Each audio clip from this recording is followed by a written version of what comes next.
Assalamualaikum warahmatullahi wabarakatuh. Waalaikumsalam warahmatullahi wabarakatuh. Alhamdulillahirabbil alamin. Pada kesempatan kali ini kita bisa belajar bersama-sama lewat online. Ini kelas 10 berarti siswa baru ya. Siswa baru tentunya kitabnya juga baru mengenal. Adapun kitab yang akan dipelajari di sini adalah Ta'limul Muta'alim. Nanti saya apa itu, Pak? Ta'limul Muta'alim adalah tentang secara garis besar adalah akhlak. Namun di sini kebanyakan akhlak tata cara dalam menuntut ilmu. Ini saya kasih tahu judul kitabnya.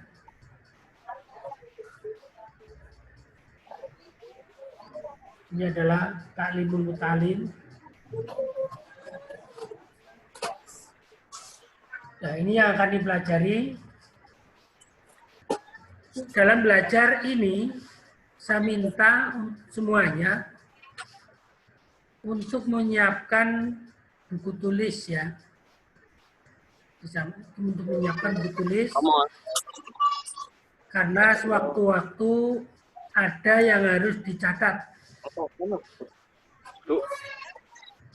Ada yang harus dicatat. Itu piro 14, ikut ini piro 24. Itu 30 piro. Anak soleh bareng. Oh. Ya, dengarkan. Halo. Halo. Halo. Jangan ngobrol dulu ya. Jangan ngobrol dulu. Hai. Jangan ngobrol dulu. Tolong perhatikan. Yang pertama, pelajarannya adalah tentang anjuran untuk menuntut ilmu. Di sini ada sabda Rasulullah, yaitu hadis yang berbunyi ini. Qala Rasulullah sallallahu alaihi wasallam, thalabul ilmi faridatun ala kulli muslimin wa muslimatin. Ini adalah anjuran bahwa setiap muslim, laki-laki maupun perempuan, diwajibkan untuk menuntut ilmu. Thalabul ilmi faridatun ala kulli muslimin wa muslimatin. Wajib untuk, sangat wajib ya di sini malah. Sangat wajib untuk menuntut ilmu bagi setiap orang Islam, laki-laki maupun perempuan. Ilmu sangatlah penting pada kehidupan manusia. Maka dari itu, Rasulullah menganjurkan dan bahkan mewajibkan untuk menuntut ilmu.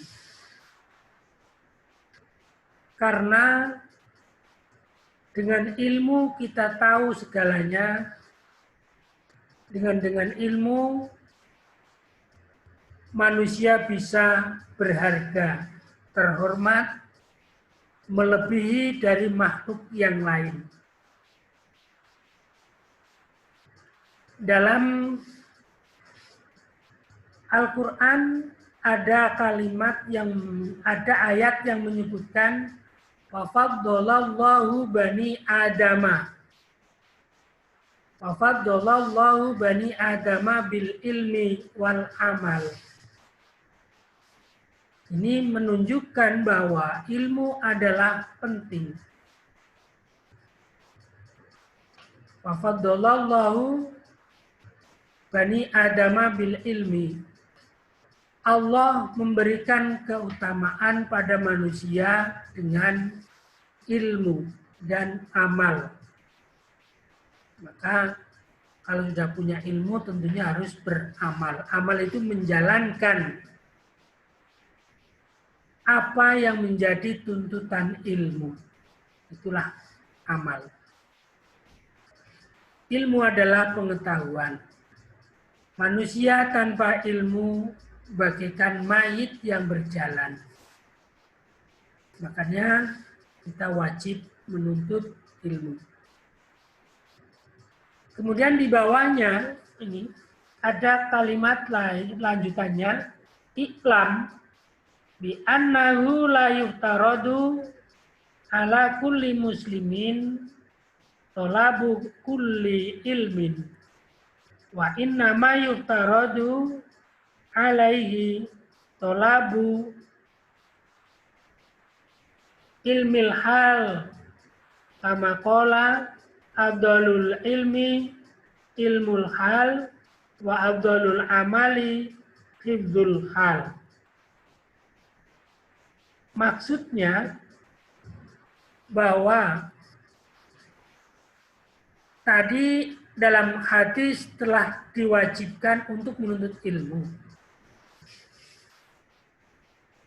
Di sini dikomentari atau digarisbawahi, wajib menuntut ilmu, tapi tidak setiap ilmu itu harus dipelajari. Lalu ilmu yang bagaimana yang harus dipelajari? Ilmu yang wajib dipelajari, yang pertama adalah Ilmu agama, Pak. gimana? Ilmu agama, Pak. Ya ini nanti saya lanjutkan, ini belum. Ini bukan bentuk pertanyaan ya, teman-teman. Masih saya akan jelaskan. Ilmu yang wajib dipelajari adalah ilmu yang berkaitan dengan kewajiban kita setiap saat. Maka seperti telah disampaikan oleh Imam Zarnuzi bahwa afdalul ilmi ilmul hal wa afdalul amali hifdzul hal. Artinya bahwa sebaik-baik ilmu adalah ilmu yang digunakan untuk memenuhi hak dan kewajiban. Adapun sebaik-baik amal adalah menjaga hak dan kewajiban.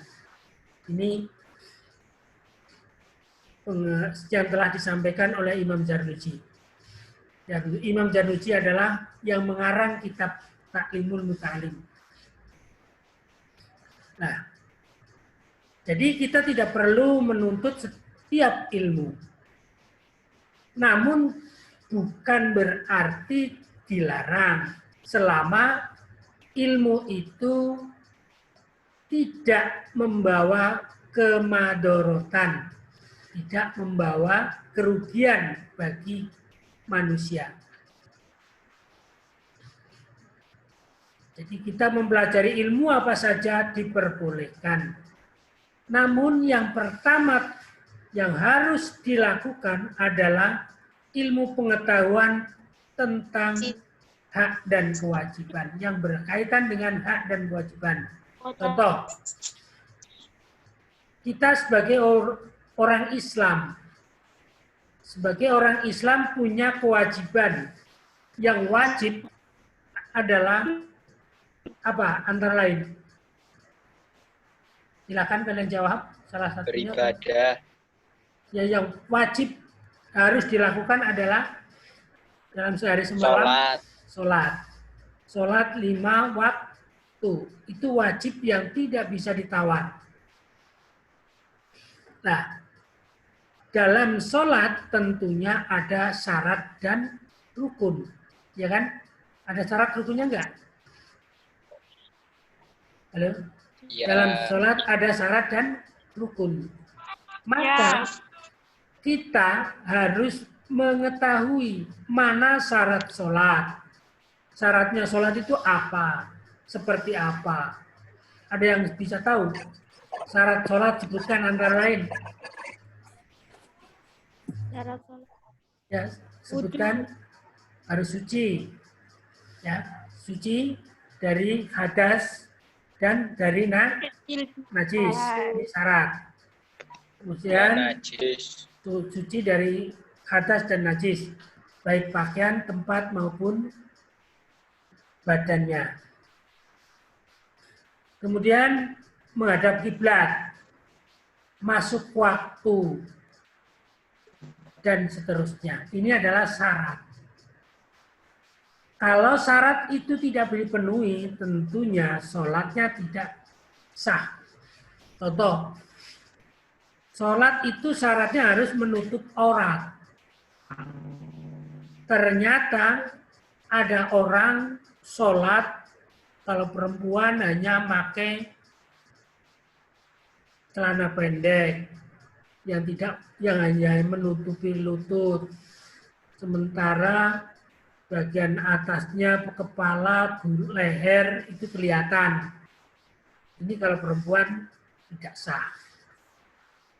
Kalau laki-laki hanya pakai celana kolor, udele si ketok, itu ya ora sah. Maka harus menutup aurat. Dan kita juga harus tahu aurat yang harus ditutup ketika sholat itu sampai mana. Nah, maka kita harus tahu syaratnya. Kalau sudah menggunakan syarat-syaratnya sudah sempurna, maka sholat itu harus menggunakan rukun. Kalau syarat sudah dipenuhi secara semuanya, maka kita harus menjalankan rukun. Rukun sholat. Seperti niat. Niat itu termasuk rukun dalam sholat. Takbiratul ikhram. Takbiratul ikhram itu membaca Allahu Akbar sambil atau yang bersamai dengan mengucapkan niat di dalam hati. Kemudian berdiri bagi yang kuat untuk berdiri. Kemudian membaca Fatihah dan basmalah, ruku beserta tumak nina, iktidal beserta tumak nina, sujud, julus, tahiyat akhir, baca sholawat dan seterusnya, itu disebut rukun di dalam sholat. Kalau setiap salah satu rukun di dalam sholat itu tidak dipenuhi, maka sholat itu pun tidak sah. Contoh, karena lupa atau buru-buru setelah takbiratul ikhram nggak baca Fatihah, langsung baca surat, malahan baca surat Bismillahirrahmanirrahim, Qul huwallahu ahad, Allahus samad, lam yalid walam yulad walam yakul lahu kufuwan ahad, Allahu akbar. Fatihah nggak dibaca, malah baca surat. Nah, ini karena surat itu bukan rukun, yang rukun adalah baca Fatihah, maka sholatnya tidak dianggap sah. Nah, inilah. Maka dari itu kita punya diwajibkan ya, untuk menuntut ilmu yang berkaitan dengan itu. Ini yang berkaitan dengan sholat. Belum lagi yang berkaitan menjaga kepribadian diri, menjaga kehormatan diri, menjaga kehormatan orang lain, dan seterusnya. Ini juga wajib untuk kita ketahui. Jadi intinya ilmu. Itu harus kita pelajari. Nah, adapun ilmu-ilmu yang sifatnya umum seperti ilmu apa itu namanya, membuat sesuatu, membuat mobil atau membuat apa, itu ya boleh dipelajari, tapi tidak wajib. Termasuk ilmu dokter, ilmu kedokteran, itu hukumnya wajib tapi tidak wajib ain. Itu adalah wajib kifayah. Jadi kalau ada salah satu di antara kita, di sekitar kita, sudah ada yang bisa tentang kesehatan, kedokteran, maka yang lain tidak berkewajiban untuk menuntut ilmu dokter itu. Tapi kalau di suatu daerah sama sekali nggak ada yang mau belajar, maka kita mendapatkan dosa. Karena ini masuk dalam kategori fardu kifayah. Adapun menjaga amal, ya kita harus berperilaku yang sesuai dengan tuntutan ilmu. Kita sebagai orang yang berpendidikan tentunya perilakunya juga harus menunjukkan orang yang berpendidikan. Jangan kita menyalahgunakan atau keluar dari aturan sebagai anak didik, tapi perilakunya menunjukkan preman. Ini sangat bertentangan. Maka sebaiknya bagi anak yang berpendidikan, perilakunya pun harus yang mengarah atau mencerminkan orang yang terdidik. Ya wajar lah, namanya anak nakal itu wajar. Anak apa itu malas itu, tapi jangan sampai terlalu dan melanggar syariat Islam. Ini standarnya itu. Insya Allah kalau manusia itu bisa menjaga perilakunya dengan baik, maka tidak akan ada sesuatu yang buruk bagi kita. Kelanjutannya adalah, sebelumnya saya pending dulu, ini tadi hadis tolabul ilmi faridotun ala kulli muslimin wa muslimatin, tolong dihafalkan berikut terjemahannya ya. Dihafalkan berikut terjemahannya. Insya Allah minggu depan saya minta kalian untuk membacakan satu persatu. Ya, kalian harus berusaha jujur karena kita jarak jauh. Kalian baca atau tidak, ya kalau suruh hafalan ya tentunya harus hafal. Jangan hanya membaca. Tolong dihafalkan. Saya ulangi, tolabul ilmi faridotun ala kulli muslimin wa muslimatin. Artinya, Rasulullah SAW bersabda, menuntut ilmu hukumnya sangat wajib bagi setiap muslim, laki-laki maupun perempuan. Cuma itu aja yang dihafalkan. Pelan-pelan loh, Pak. Gimana? Pelan-pelan. Pelan-pelan. Ya, saya ulangi lagi. Saya ulang lagi. Arabnya apa terjemahnya? Arabnya apa terjemahnya? Terjemahnya. Menuntut ilmu hukumnya sangat wajib bagi setiap muslim, laki-laki maupun perempuan. Itu terjemahannya. Menuntut ilmu hukumnya sangat wajib bagi setiap muslim, laki-laki maupun perempuan. Adapun tadi yang mana yang harus dipelajari lebih dahulu, itu tadi sudah sampaikan. Masih kelanjutannya, ini masih kelanjutannya. Wayub tarodu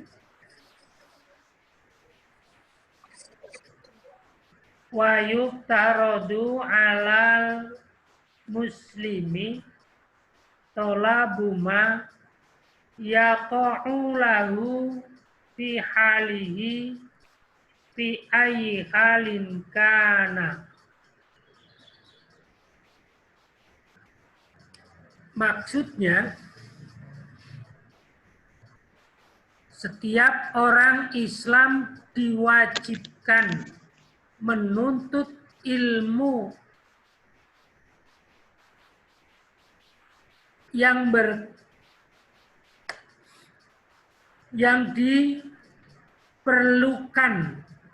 diperlukan pada saat-saat tertentu.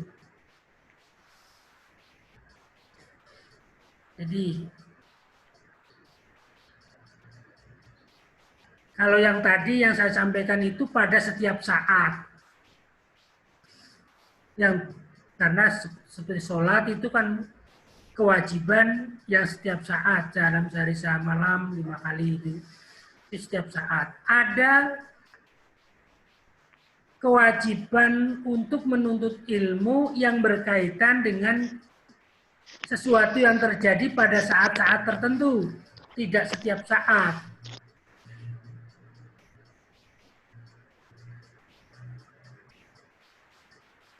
Contoh, kita di samping wajib sholat, juga wajib berpuasa. Juga wajib haji. Haji, Pak. Ya, wajib haji. Kemudian kita sebagai orang hidup, kadang-kadang ada yang berprofesi sebagai pedagang. Nah, disinilah sebagai orang Islam, berdagang pun harus jujur. Ya, harus memenuhi standar Islam, harus menggunakan syarat-syarat dalam Islam. Nah, itu ada ilmunya dagang. Kemudian saat-saat tertentu seperti suatu saat manusia juga mengalami pernikahan, maka harus tahu syarat rukunnya menikah. Dan yang lain. Inilah contoh daripada sesuatu yang terjadi pada saat-saat tertentu. Dan ada yang setiap saat terjadi. Itu semua juga wajib kita pelajari. Karena kalau orang mau dagang juga harus tahu syarat rukunnya dagang. Terus ngerti gimana syarat rukunnya. Nah, terus gimana cara mengetahuinya? Ya harus mempelajari. Mempelajarinya ya di buku-buku atau di kitab-kitab yang berkaitan dengan perdagangan.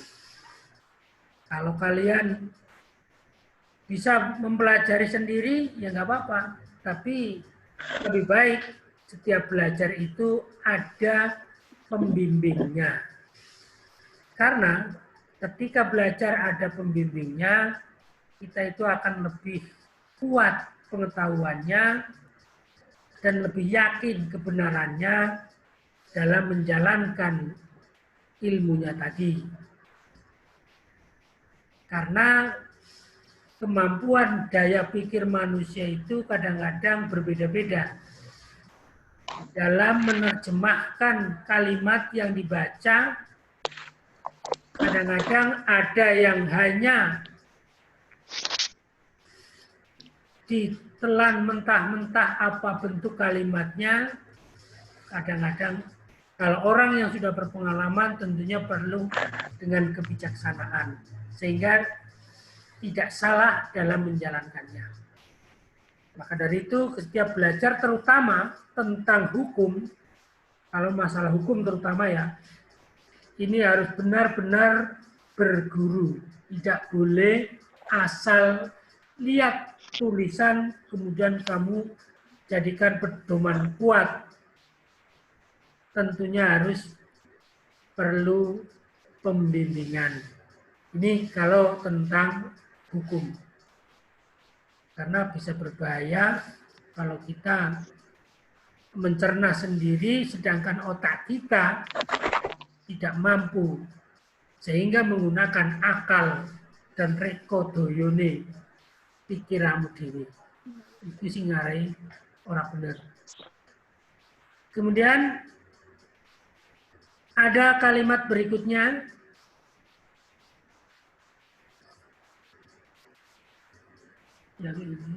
Wa yajibu alaihi biqadri ma yu'addi bihil wajib li'anna ma yutawassalu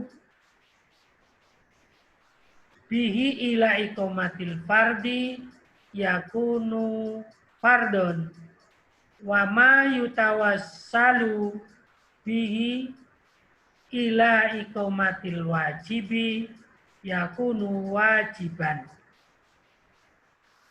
Maksudnya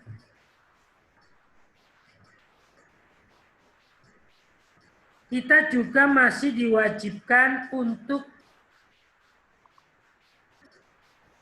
mempelajari sesuatu yang berkaitan dengan kewajiban. Berkaitan dengan kewajiban, walaupun secara hakikatnya bukan wajib. Karena setiap sesuatu yang dijadikan penyempurna untuk menegakkan wajib, maka sesuatu itu menjadi wajib. Contoh, pada dasarnya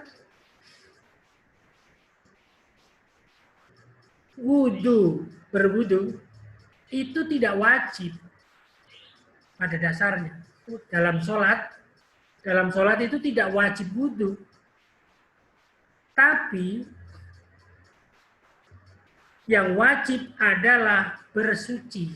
Suci dari hadas. Sedangkan cara untuk menghilangkan hadas, dengan berwudu, sehingga berwudu itu wajib. Inilah yang dimaksud dengan berkaitan dengan kewajiban. Sehingga kita juga dituntut untuk mempelajari syarat dan rukunnya berwudu. Walaupun pada dasarnya wudu itu tidaklah wajib di dalam sholat.